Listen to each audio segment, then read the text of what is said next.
우리가 예수님 하면은 제일 먼저 떠오르는 것이 십자가입니다. 또 우리가 그 십자가를 생각하면 우리가 나의 죄를 대신해서 예수님께서 십자가에서 죽어주셨구나. 우리 기독교는 십자가를 떠나서는 존재할 수 없습니다. 자, 우리가 이제 한 주간도 살다가 오늘 또 예배드리러 나오셨습니다. 여러분 한 주간 동안에 예수님을 생각해 보셨습니까? 그 예수님의 십자가를 여러분들이 묵상해 보셨습니까? 우리가 실제 생활 가운데 예수님의 그 십자가 은혜, 그 사랑을 여러분 얼마나 깊이 생각하고 또 그걸 마음에 간직하고 여러분 그 은혜를 누리고 있습니까? 어떻게 보면 우리 신앙생활은 예수님의 십자가의 은혜와 사랑을 기억하고 사는 삶이라고도 볼 수 있습니다. 다른 말로 말하면 우리가 예수님을 믿는데 십자가를 몰라요. 그 십자가의 은혜를 내가 모르고 살아요. 그럼 여러분 그 신앙이 어떤 신앙이 되겠습니까? 그 형식적인 신앙이 됩니다. 우리가 신앙생활 참 잘한다. 참 저분 신앙이 좋다. 그 말은 뭘 것 같아요? 그 십자가 은혜를 기억하고 그 은혜 때문에 감사함으로 살아가는 거예요. 그게 정말 올바른 신앙생활이에요.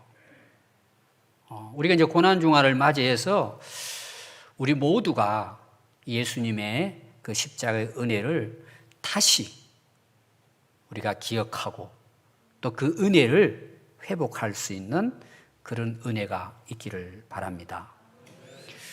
그 예수님의 이제 사역이 시작이 되잖아요. 예수님이 탄생하시고 또 제자들을 부르시고 그리고 어느 때가 딱 됐어요. 때가 됐을 때 예수님이 자기를 따라오는 제자들에게 비로소 자신이 십자가에 못 박혀 돌아가시고 3일 후에 다시 태어나실 것을, 살아나실 것을 말씀을 하십니다. 그래서 이 예수님의 십자가의 예고가 마태, 마가, 누가복음에 다 기록이 되어 있습니다. 예수님은 자기가 그냥 돌아가신 것이 갑자기 붙들려 가지고 예수님도 그냥 생각하지 못했는데 돌아가신 것이 아니고 이미 예수님은 태어나실 때부터 또 사역을 하시면서 곧 십자가에 돌아가실 것을 이미 아시고 미리 제자들에게 말씀해 주셨습니다. 그게 이제 마태복음, 마가복음, 누가복음 다 나오는데 오늘 저는 이제 마가가 기록한 마가복음 8장에서 예수님이 십자가에 돌아가실 것을 예고한 말씀을 나누려고 합니다. 8장 이제 31절부터 그 말씀이 나와요. 이게 처음으로 제자들에게 나는 곧 십자가에 못 박혀 이제 죽을 거야. 그러나 3일 만에 다시 태어날 것이다. 이게 예고를 하는 내용이 나옵니다. 그래서 인자가 많은 고난을 받고 장로들, 대제사장들, 서기관들에게 버림을 받고 죽임을 당하고 사흘 만에 살아나야 할 것을 비로소 제자들에게 가르치시니라. 자, 그러면 이제 제자들의 반응이 나올 거잖아요. 지금 제자들은 예수님의 부름을 받아가지고 예수님과 함께 3년 동안을 따라다닙니다. 그럼 제자들이 예수님을 따라다니는 나름대로 이제 목적이 있을 거잖아요. 그게 이제 예수님이 십자가에 돌아가신다니까 거기에 대해서 그 반응을 보면 그들이 예수님을 왜 지금까지 따라다녔는지에 대해서 알 수 있어요. 자, 그들은 지금 예수님께 희망을 걸고 따라다녔죠. 배와 그물도 버려두고 고생하면서 예수님과 함께 이제 다닙니다. 돌아가신다니까 성질이 급한 제자가 누구죠? 베드로입니다. 굉장히 감정적이지만 또 어떤 경우에는 굉장히 정직한 인물이죠. 이게 숨겨두지 못해요. 그리고 예수님에게 와서 예수님 이런 절대 일어나면 안 됩니다. 항변을 했다 그랬어요. 절대 이런 일은 일어나면 안 됩니다. 예수님 돌아가시면 우리 어떻게 됩니까? 이제 속으로는 제가 막아드리겠습니다. 이런 일은 절대 예수님 일어나지 않습니다. 우리가 목숨 걸고 지키겠습니다. 예수님 돌아가시면 안 된다는 내용이에요. 예수님은 돌아가신다고 예고를 하셨는데 베드로와 제자들은 이런 일은 절대 있어서는 안 된다는 거예요. 그러면 예수님을 위해서 그런 말씀도 이제 했겠지만 실제로는 자기들을 위한 거예요. 아니, 그동안 예수님을 따라다니고 예수님이 이스라엘의 왕으로 오셨기 때문에 곧 이제 로마 제국을 물리치고 왕위에 오르면 자기들은 뭐가 될 것 같아요? 신하가 되겠죠. 장관 자리라든지 요직에 앉을 수 있는 기회를 지금 얻을 수 있단 말이에요. 그래서 고생도 하면서 예수님을 따라갔습니다. 돌아가신다니까 뭐예요, 이거는? 또 나이가 그때 예수님의 나이가 30 초반인데 상상도 못한 일이 일어난 거예요, 제자들에게는. 그래서 베드로가 나서가지고 항변을 합니다. 이런 일은 절대 일어날 수 없습니다. 그럼 여기에 대해서 예수님께서 뭐라고 말씀하셨을 것 같아요? 야, 진짜 고맙다, 너. 이거 정말 대단하다. 이렇게 말씀하신 것이 아니고 첫 마디가 뭐라 그랬을까요? 사탄아, 내 뒤로 물러가라고 하는 거예요. 그렇게 열심히 따랐던 베드로를 향해 너는 사탄이라는 거예요. 그럼 왜 사탄이라 그랬을까요? 하나님의 일을 생각하지 아니하고 너는 사람의 일을 생각하기 때문이라는 거예요. 그럼 하나님의 일이 뭘 것 같아요? 예수님에게 있어서 하나님의 일은 십자가 지시는 거잖아요. 하나님이 예수님을 이 세상에 보내신 것은 인류의 모든 죄를 대신 짊어지시고 그 죄를 해결하도록 보내신 거잖아요. 그럼 예수님은 당연히 십자가를 지셔야 되는 거예요. 고통스럽지만 그것이 하나님의 일이고 하나님의 구원을 완성하는 길이죠. 근데 그걸 제자들이 모르고 그걸 반대하고 항변하고 못하게 한다는 게 뭘까요? 하나님의 일을 가로막는 방해죠. 그래서 예수님께서 너는 사탄과 똑같은 거야. 너는 하나님의 일을 못하게 하고 방해하는 방해꾼이야. 그리고 예수님이 베드로를 책망을 하십니다. 그럼 여러분, 사람의 일은 뭘 것 같아요? 자기들이 생각해요. 하나님의 일을 생각하지 아니고 너희들은 사람의 일을 생각한다는 거잖아요. 그 사람의 일은 뭐예요? 자기들이 생각하고 있는 거예요. 그게 뭐라고요? 예수님 잘 따르면 한 자리 한다는 생각이죠. 오늘로 말하면 성공하고 지위를 얻고 출세하고 그런 생각을 가지고 제자들이 따랐던 거죠. 예수님이 잘못 알고 있는 거죠, 지금. 그러면서 이어서 예수님이 하신 말씀이 너희들이 진짜 나를 따라오기를 원하느냐? 너희들이 내가 정말 원하는 제자가 되기를 원하느냐? 두 가지 조건이 있다고 이야기했어요. 첫 번째, 자기를 부인해라. 두 번째, 자기 십자가를 지고 나를 쫓아와라. 자, 첫 번째가 뭐라고요? 자기를 부인하라는 거죠. 그럼 자기를 부인하라는 말은 뭘 것 같아요? 오늘 말씀 마가복음 8장에서 나오는 내용은 지금 이 상황에 있어서 자기 부인은 뭘 것 같아요? 자기 생각을 내려놓으라는 거잖아요. 자기 어떤 그런 야망, 예수님을 따라다니면서 예수님이 왕이 되면은 우리가 한 자리 하는 것, 뭐 출세욕, 뭐 이런 거, 성공 이런 거 볼 수 있겠죠. 자기를 위한 모든 것들 이걸 내려놓으라는 거예요. 그게 자기 부인이죠. 자기 거 내려놓는 거잖아요. 그리고 자기 십자가 져라. 자기 십자가 진다는 말은 뭘 같아요? 사명이에요, 사명. 예수님이 십자가 지는 것 하나님 맡긴 사명이잖아요. 해야 할 일이잖아요. 제자들에게는 뭐예요? 예수님 부르실 때에 사람 낚는 어부가 되게 하겠다. 그게 자기들의 사명이에요. 자기들이 져야 할 십자가예요. 그 일을, 하나님의 일을 하려고 하다 보니까 고난 당할 거잖아요. 그거 다 감내하고 치고 가라는 내용이에요. 오늘날 우리가 이제 신앙생활 하는 데 있어서 가장 내가 신앙생활 하는데 방해꾼이 누굴 것 같아요?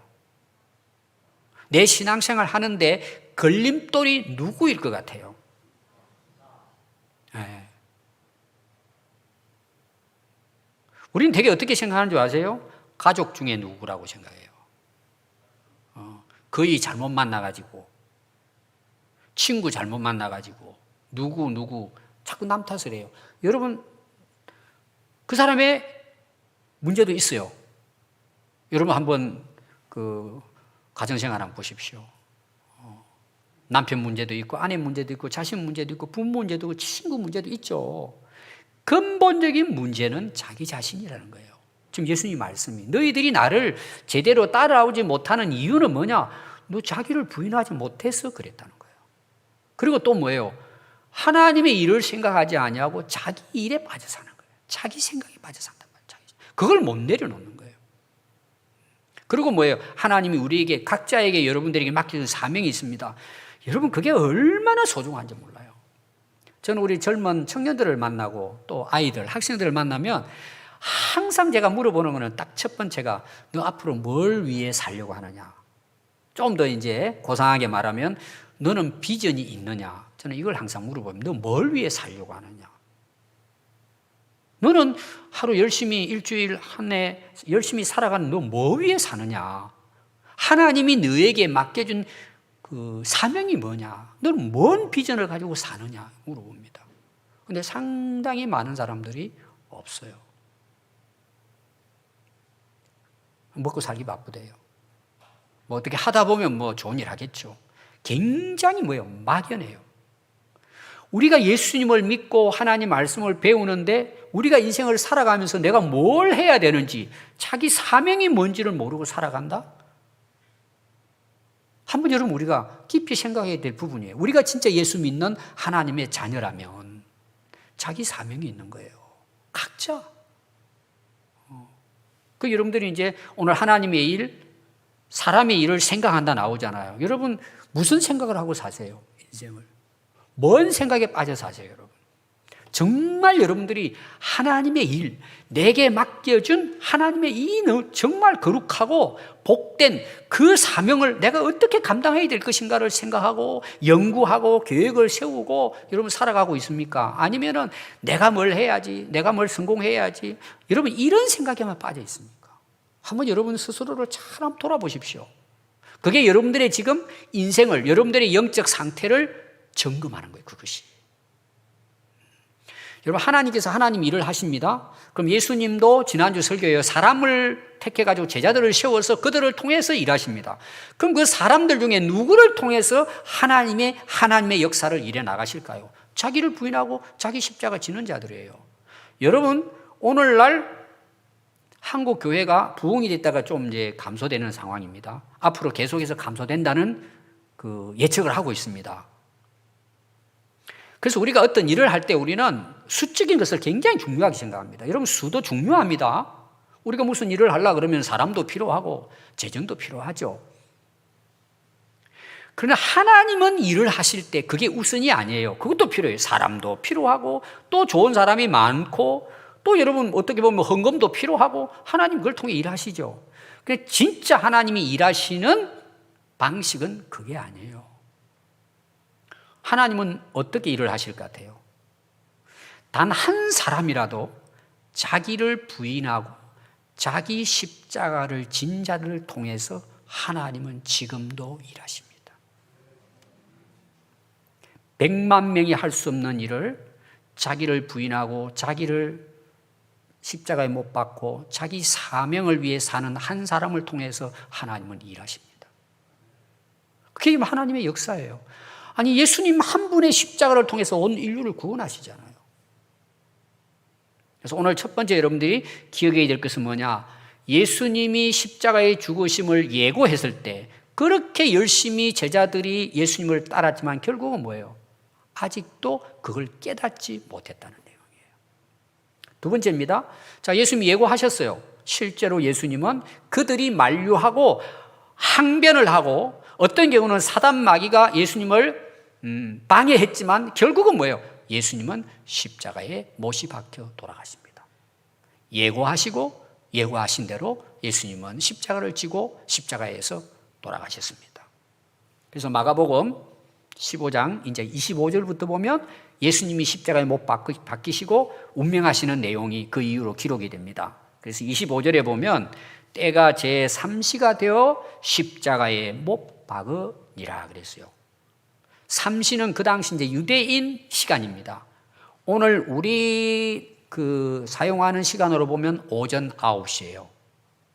그러니까 유대 그 당시 시간은 지금 시간보다 6시간 앞당겨져 있다고 보면 됩니다. 여러분 성경에 나오는 내용. 삼시는 그러면 6을 더하면 뭐가 돼요? 9시가 되잖아요.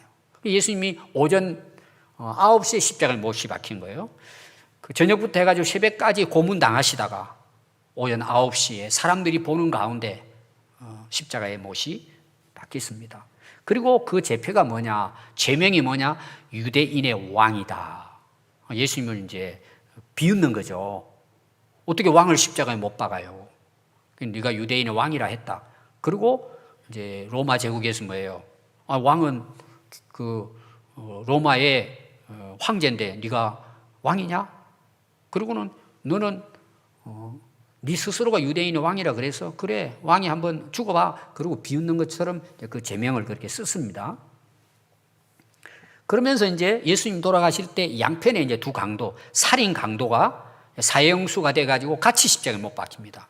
예수님 가운데 이제 계시죠. 그러니까 이 죄수들이 이제 모욕을 합니다. 그리고 지나가는 사람과 함께 뭐라고 이야기하느냐 하면 네가 너를 구원하여 십자가에서 내려와라.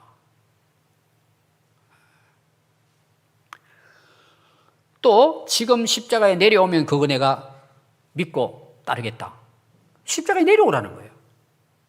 야, 네가 능력 있고 진짜 하나님의 아들로 구원자라면 너 그러면 너 스스로 한번 구원해내고 너 스스로 십자가에 내려와봐. 그럼 우리가 보고 믿을게. 하고 막 욕을 하고 이제 비웃기 시작을 합니다. 그럼 여러분 생각해 보십시오. 예수님 십자가에 내려오신다면 어떻게 될 것 같아요? 인류 구원은 끝나는 거예요. 그러니까 이것이 어떻게 보면은 그 하나님의 구원의 역사를 이루지 못하게 하는 하나의 방이에요. 예수님은 그 십자가를 지시러 오셨기 때문에 끝까지 고통을 참고 지신 거죠. 오늘 여러분 우리도 마찬가지입니다. 우리가 져야 할 십자가가 있어요. 자기 십자가가 있습니다. 그럼 우리가 십자가를 지고 싶어요? 십자가를 벗어놓고 싶어요? 여러분 십자가 여러분 그 진다는 게 사실은 우리가 말은 쉽게 하지만 누가 십자가를 져요 사실은. 근데 놀라운 것은 뭘까요? 예수님의 십자가의 죽으심을 통해 온 인류가 구원받은 것처럼 내가 져야 할 십자가를 지면 나를 통해서 하나님이 일하시는 구원의 역사가 이루어지는 거예요. 내가 져야 할 마땅한 십자가를 질 때 뭐예요? 가정도 살리고 이웃도 살리고 나라도 살리는 거예요.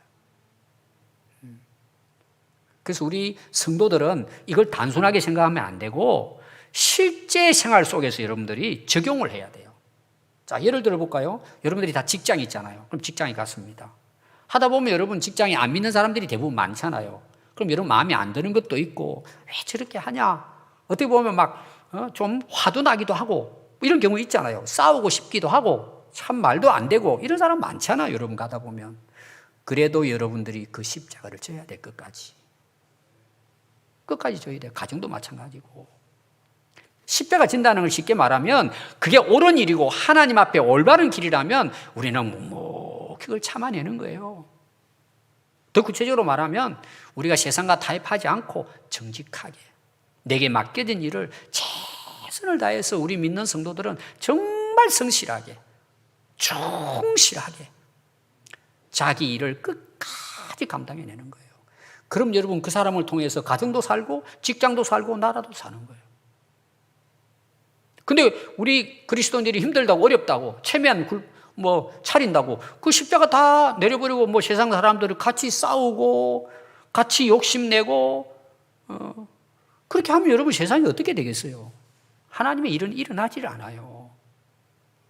여러분 십자가 지셔야 돼. 끝까지 내려놓으면 안 돼. 여러분 예수님 십자가 끝까지 지신 것처럼 우리도 끝까지 지고 가야 돼요. 여러분 이런 은혜가 있기를 바라요. 그래서 결국은 예수님이 하나님께 버림을 당하시고 마지막 뭐예요? 엘리 라마 사막다니 아버지 나를 버리십니까? 그리고 결국 운명하시고 끝나십니다. 이게 예수님의 십자가의 죽음이죠.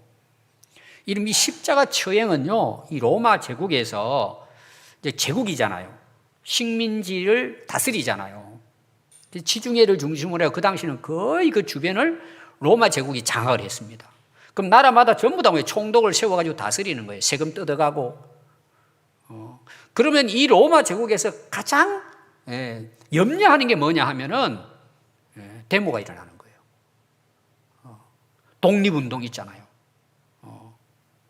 이게 이제 분란이 일어나면은 제일 힘들어하기 때문에 가능하면 조용히 자기들 말 잘 듣도록 정책을 만들어가는 거죠. 그러나 여러분 그렇게 합니까? 유대인들도 여러분 몇 번을 봉기합니다. 대항하고 싸우고 전쟁도 일으키고 그렇게 해서 수없이 많은 사람이 죽고 나중에는 또 얼마 동안에 독립을 합니다. 결국은 나중에 전부 다 전멸당하고 그냥 손드는, 그리고 이스라엘의 역사에 사라지는 역사가 일어나요. 그러니까 그 당시 이들이 그걸 막기 위해서 한 그 일이 뭐냐? 십자가형이에요. 누가 만약 데모를 하고, 뭐 예를 들면 우리나라도 이제 그 일본의 그 식민지가 있을 때에 독립운동 했잖아요. 밤 늦게 가가지고 막 일본 순사들이 있는 경찰서 불도 내고 막 이렇게 했잖아요.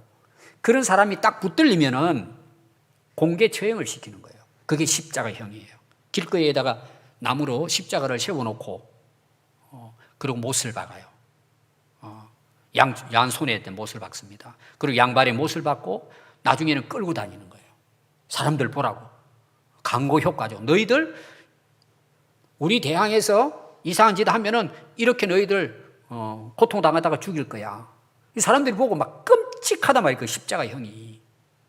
그래서 그 당시 그 로마 제국 그 당시의 십자가형을 얼마나 많이 그 처형을 했는지 요세푸스라고 하는 유대인의 그 역사학자입니다. 요세푸스라고 하는 분이 있는데 그분의 역사책에 보면은요, 십자가를 만들 나무가 없을 정도로 많은 사람을 십자가에 처형했다고 나와요.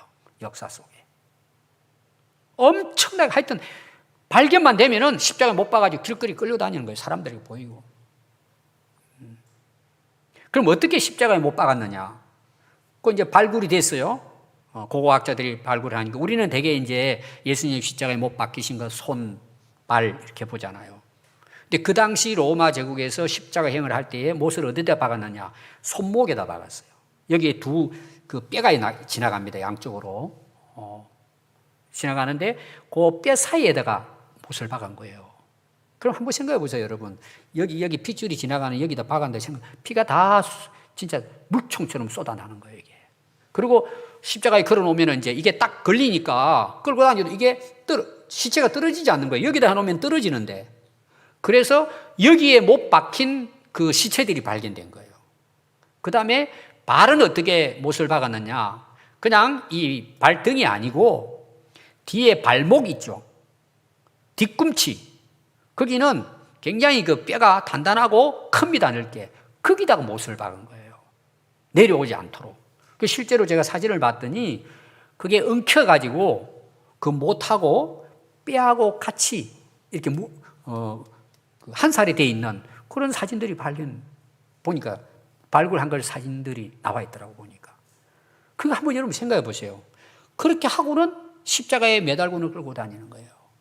그러면은 막 몸에 있는 물, 피 다 쏟고 그 고통으로 막 사람들이 지나가면서 처참한 소리를 듣는 거예요. 막 얼마나 고통스럽겠어요.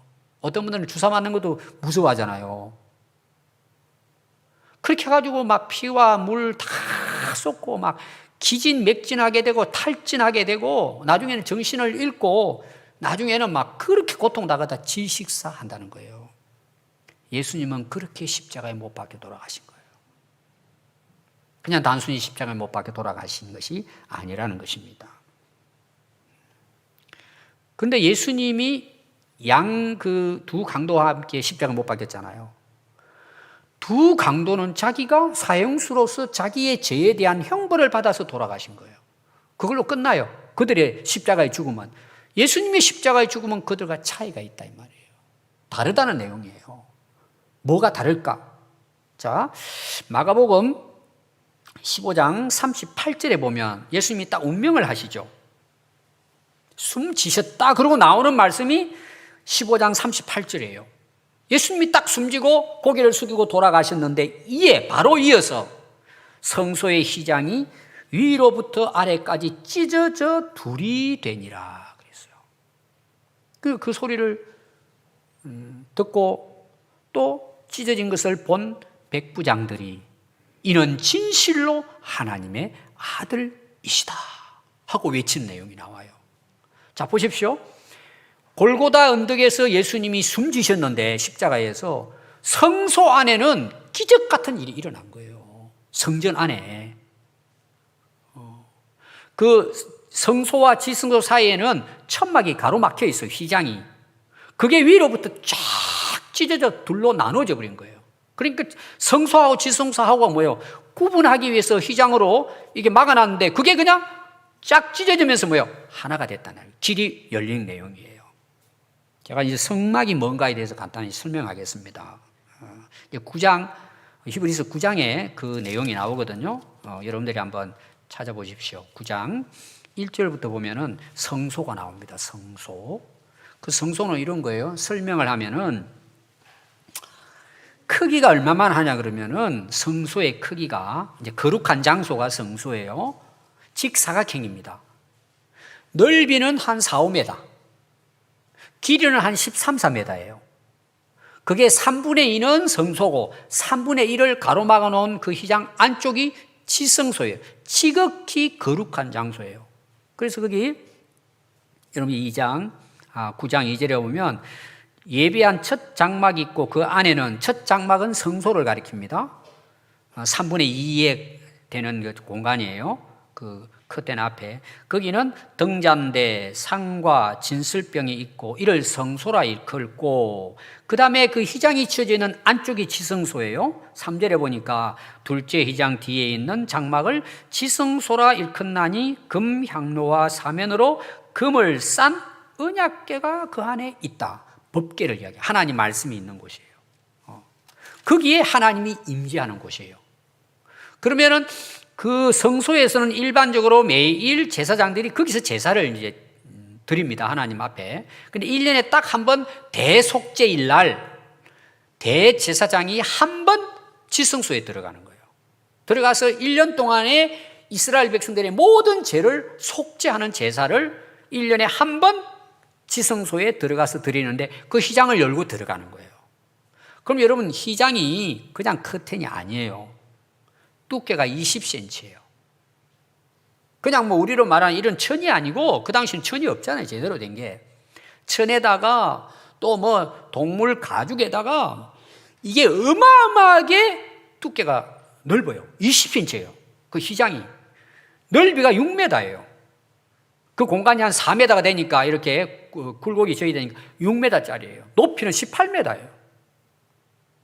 그거를 설치하려고 하면은 몇 사람이 달라붙어야 되느냐? 제사장 300명이 들어야 돼요. 엄청난 무게가 나가는 거예요. 그냥 겉에 사람이 이렇게 연다고 열 수 있는 게 아니에요. 왜 그랬을 것 같아요? 지성소에 아무나 들어가면 직사해요. 하나님의 거룩한 앞에 죄인이 들어갔을 때. 못 들어가게 어마어마하게 두께 해가지고 사람의 손으로는 열기가 어려워요. 그걸 딱 가로막아 놓은 거예요. 완전히 차단된 거죠. 근데 그것이 뭐예요? 그 엄청난 두께의 무게가 있는 그 휘장이 예수님이 십자가에 운명하실 때 위에서부터 아래로 쫙 찢어져 가지고 길이 만들어졌다는 내용이에요. 자동적으로. 여러분 이 사실은 우리가 그냥 휘장이 찢어졌다 이렇게 생각할 수 있지만 이것은 바로 예수님이 어떤 분이신가를 보여주는 거예요. 가장 중요한 기적이라고 볼 수 있습니다. 예수님이 오셔서 하신 일이 뭐냐? 단적으로 딱 한 가지로 보여주는 것이 휘장이 위로부터 아래로 찢어진 거예요. 둘로.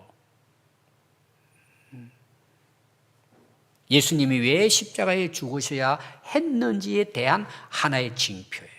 길이 열리게 된 것입니다. 그래서 예수님이 이 땅에 오신 것은 속죄의 제물로 오셨다.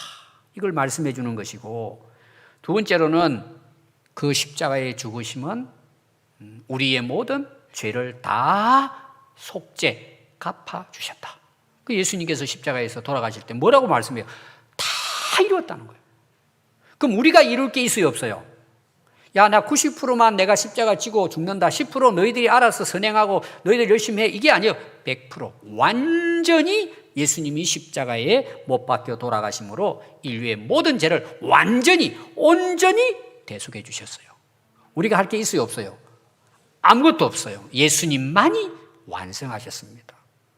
그것이 뭐예요? 성소의 휘장이 위로부터 아래로 둘로 찢어졌다는 것을 상징적으로 보여주고 있는 것입니다. 그래서 우리가 복음서의 내용을 보면은 예수님이 십자가의 피로 죽으심으로 하나님과 우리 관계는 뭐예요? 화목하게, 화평케 하셨다. 로마서 5장 1절에 보면 주 예수 그리스도로 말미암아 하나님과 더불어 우리는 화평을 누리자. 우리는 예수님을 통해서 뭐예요? 하나님과 직접 우리는 예수 이름으로 만날 수 있고 또 뭐예요? 하나님께 나아갈 수 있는 길이 열리게 되어진 것입니다. 자, 이 말씀,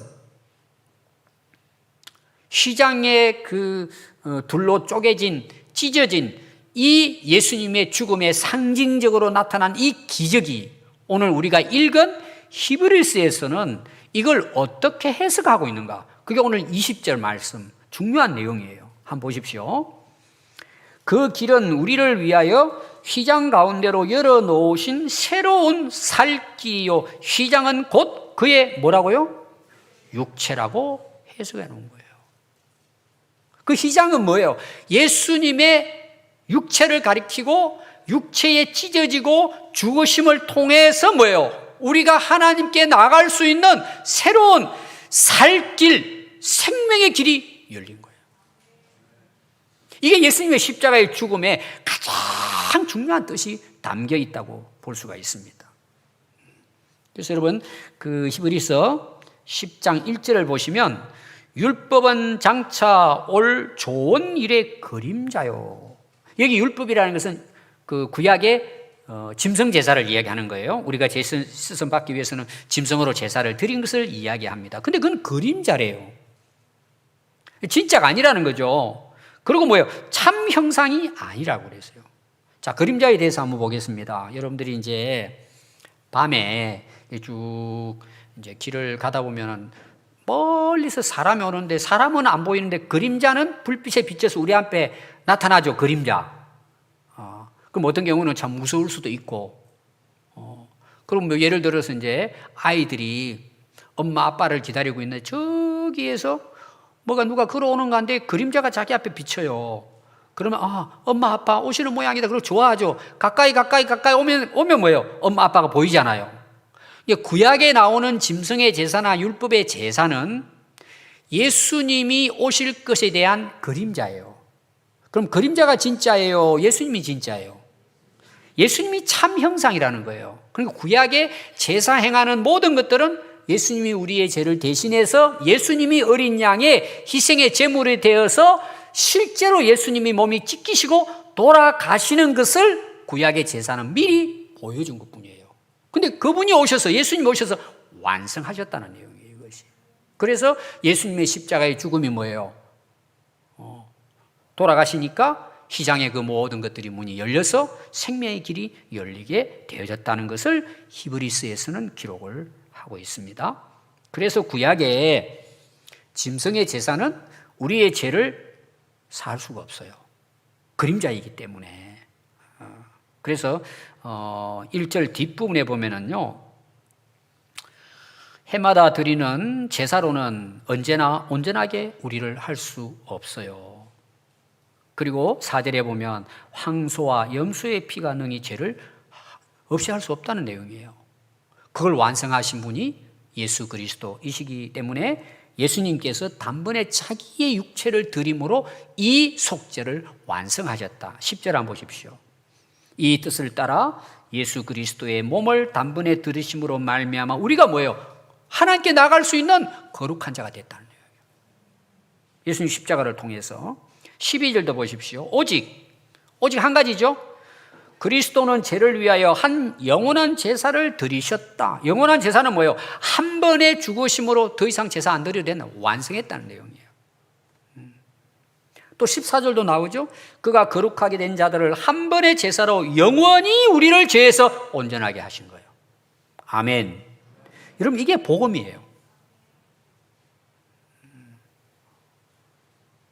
그래서 18절 한번 보십시오. 이것들을 예수님이 완성하셨기 때문에 다시 죄를 위하여 제사를 드릴 필요가 있어요, 없어요? 없으신 거예요. 완성하셨기 때문에 더 이상. 그래서 오늘날 우리가 예배 드리러 올 때 양 끌고 왔습니까? 염소 끌고 왔습니까? 뭐 비둘기 잡아왔습니까? 안 하잖아요. 여기 피를 뿌립니까?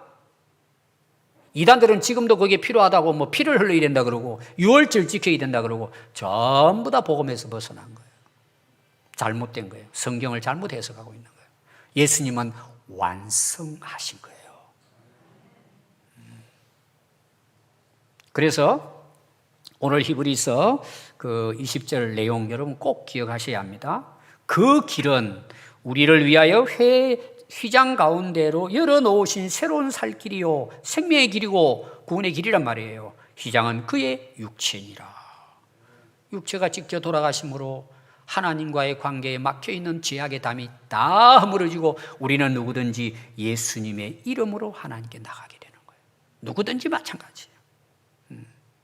그래서 거기 오늘 1절 한번 보십시오. 그러므로 형제들아 우리가 예수의 피를 힘입다는 뭐예요? 확신하고 믿음으로 성소에 들어갈 담력을 얻으니라. 담력은 쉬운 성경은 떳떳하게 당당하게라고 기록했어요. 뭐 때문에? 예수의 피를 힘입어. 우리를 대신해서 피 흘려주신 그 십자가의 피의 공로를 믿음으로 하나님이 계신 성소에 들어갈 뭐예요? 담력, 당당하게 들어가요. 자, 예를 들면 우리가 이제 육체가 죽을 때가 오잖아요. 뭐 오늘 갈지도 몰라요. 그럼 여러분 우리가 예수의 피를 믿었어요. 십자가의 은혜를 내가 깨달아서 정말 내가 확신을 가졌어요. 예수의 힘을 그 피를 힘입고 살아요. 내가 그 능력을 믿어요. 그럼 이제 우리가 돌아가셨잖아요. 여러분 천국에 어떻게 들어가야죠? 뭘 보고 들어갑니까? 그 가서 빌어야 됩니까? 어떻게 들어갈 것 같아요, 여러분? 당당하게 들어가는 거예요. 떳떳하게 들어가는. 우리가 죄인인데 어떻게 떳떳하게 들어가요? 예수님이 다 뭐예요? 육체에서 완성하시고 문을 열어놓은 거예요. 그래서 우리는 누구든지 예수의 피를 믿음으로 뭐예요? 당당하게. 여러분 이게 대단한 은혜예요. 여러분 예배 드리러 올 때 우리가 실제로 이제 한 주간 동안 세상에 살다 보면은 막 세상에 이리 치우치고 저리 치우고 살죠, 사실은 우리가 왜 예배 드릴 때 하나님 앞에 우리가 하나님 앞에 당당하게 나올 수 있을까요? 십자가 은혜 때문이에요. 우리가 완전해서 그런 게 아니에요. 그 은혜가 너무 크기 때문에 하나님 앞에서도 우리는 당당한 거예요. 이제 우리가 하나님의 자녀잖아요. 여러분 십자가의 피를 힘입어 하나님 앞에 당당히 나갈 수 있기를 바랍니다. 여러분 이게 은혜예요. 놀라운 은혜죠. 제 친구가 이제 필리핀에 선교사로 있다 그랬잖아요. 미얀마로 왔다 갔다 하는데 지금 미얀마 막 난리잖아요. 그래서 이제 매일 기도 메일이 와요. 근데 필리핀에 대한 소식이 지난주 왔어요. 무슨 내용이냐면 4월 4일부터 20일 동안 교황청 프란치스코 교황이 필리핀을 방문한대요. 필리핀에 카톨릭이 전파된 500주년을 올해 맞이한 거예요. 500년이 된 거죠. 엄청 역사가 있잖아요. 근데 왜 이게 지금 난리냐 그러면 이 교황이 성당 13곳을 다닌대. 순례를 한대요. 그리고 미사를 이제 진행하는 거예요. 진행하는데 뭘 하느냐? 죄를 면제시켜 주는 거예요. 그 13곳을 따라서 자기들 뭐 나름대로 일정, 그걸 통과를 해야 돼요. 근데 그 필리핀의 크리스찬이 1억 1천만 명이에요. 그 인구가 1억 1천만인데 크리스찬만 한 8천만이에요. 캐톨릭 신자예요. 제가 이제 필리핀을 갔다 왔어요. 그 캐톨릭 성당도 갔다 오고. 이때는 완전히 짬뽕이에요. 지금 사람들이 난리가 났어요. 그 참석해서 그동안 모든 죄 지은 것을 미사에 참여해야 씻음을 받는 거예요. 예를 들면 면벌부라고도 그러고 면제부라고도 그러고 대사부라고도 그래요. 다 똑같은 말이에요. 그럼 이게 어디서부터 시작됐느냐? 중세시대 11세기부터 16세기 사이에 캐톨릭이 타락했을 때에 면제부를 판매했잖아요. 죄를 면제해주는 정서를 주는 거예요. 그럼 어떻게 그 정서를 받느냐? 죄 사함을 받는, 쉽게 말하면 천국 가는 티켓이에요. 1인당 송아지 3마리 값을 바쳐야 돼요. 그 당시. 제가 인터넷 찾아봤더니 수소 송아지 6개월 된 것은 488만 원 현시가, 암소는 350만 원이에요. 그럼 3마리 바쳐야 되니까 1,000만 원 이상을 내면 면제부를 주는 거예요. 이분의 그 사람들이 이제 면제를 받는 그 정서까지 보냈더라고 해가지고 그걸 받는 거예요. 뭐 지금은 돈을 내고 하는 건 아니겠지만 그 당시 면제부를 주는 거예요. 그리고 자기들이 고해 성사하면은 교황이 면제해 준 죄를 또 면벌이라고 돼요. 벌을 면해 주는 거예요. 여러분 이게 맞는 말입니까? 예수님이 십자가에 돌아가시면서 완전히 우리의 죄를 다 없애주셨어요. 그게 십자가의 보혈의 능력이에요. 우리가 그걸 믿음으로 뭐예요? 하나님께 나가는 것이지 면죄부를 받아가지고 정서 있다고 하는 게 아니에요. 그 면죄부 잊어버리면 어떻게 돼요 그럼? 도둑놈이 와가지고 야 이거 훔쳐가자 내가 들어가자 그러고 가져가면 그 사람 못 들어가나요? 이런 장난을 치는 거예요. 이게 캐톨릭이에요 여러분. 잘 이해해야 돼요 여러분들이. 예수님이 십자가의 육체를 찢으시고 죽으심으로 누구든지 그 예수 그리스도의 이름으로 그 십자가의 피를 믿고 의지함으로 우리는 하나님께 누구나 나갈 수 있는 거예요. 이게 복음이에요. 그래서 우리가 제사함 받고 구원받고 우리가 천국 갈 수 있는 것입니다. 당당하게 들어갈 수 있는 것이죠.